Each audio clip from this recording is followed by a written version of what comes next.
হয়েছে, যারা আমাদের নাতি তুল্য, সন্তান তুল্য, ঠিক কিনা?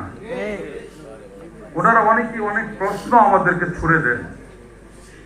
আমি শহীদ রাষ্ট্রপতি জিয়াউর রহমানের 3টি গুণ উল্লেখ করব এবং এই 3টি গুণের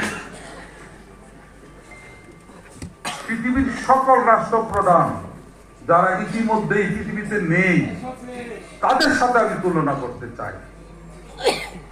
শহীদ রাষ্ট্রপতি জিয়াউর রহমানের সততা পৃথিবীর সকল রাষ্ট্রনায়কদের সঙ্গে তুলনা করার মতো একজন রাষ্ট্রনায়ক আমরা পেয়েছিলাম। কথাটা ঠিক কিনা?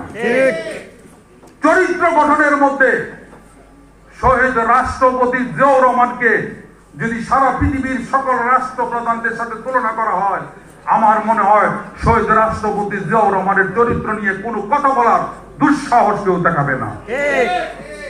দেশপ্রেম বলে প্রথম বাংলাদেশ আমার, শেষ বাংলাদেশ, জীবনও বাংলাদেশ আমার, মরণও বাংলাদেশ, গানের মধ্যে প্রকাশ করেছেন ওনার দেশাত্মবোধ। যে জিয়া বলেছিলেন যে প্রথম বাংলাদেশ আমার, শেষ বাংলাদেশ, জীবনও বাংলাদেশ আমার, মরণও বাংলাদেশ, এর বাইরে জিয়াউর রহমানের কোনো ঠিকানা ছিল না। প্রিয় বন্ধুরা আমার, বেগম খালেদা জিয়া বলেছিলেন বিদেশে আমাদের বন্ধু আছে, কোনো প্রভু নেই, দেশের প্রেমের উদাহরণ দেন।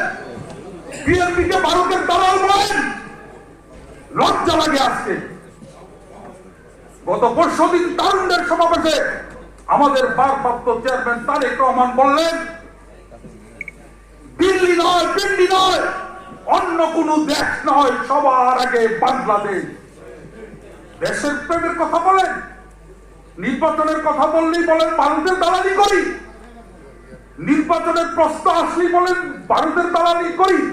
আপনারা জুলাইয়ে স্লোগান দিয়েছিলেন, কয়েক হাজার তরুণের রক্তের বিনিময়ে স্লোগান দিয়েছিলেন বৈষম্যহীন রাষ্ট্র চান আপনারা।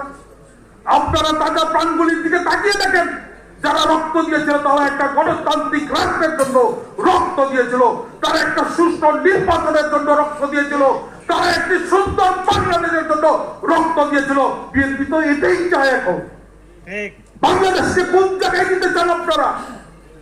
লড়াইয়ের কোন জায়গায় নিতে চান বাংলাদেশকে? আপনাদের তো রাজনৈতিক দল করার কথা ছিল না।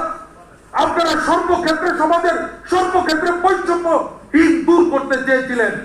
আজকে রাজনৈতিক দল করবেন, নির্বাচনে যাবেন না, রাজনৈতিক দল করবেন না, নির্বাচনে যাবেন না, ক্ষমতায় যাবেন তাহলে কিভাবে? রাষ্ট্রটা চালাবে কে?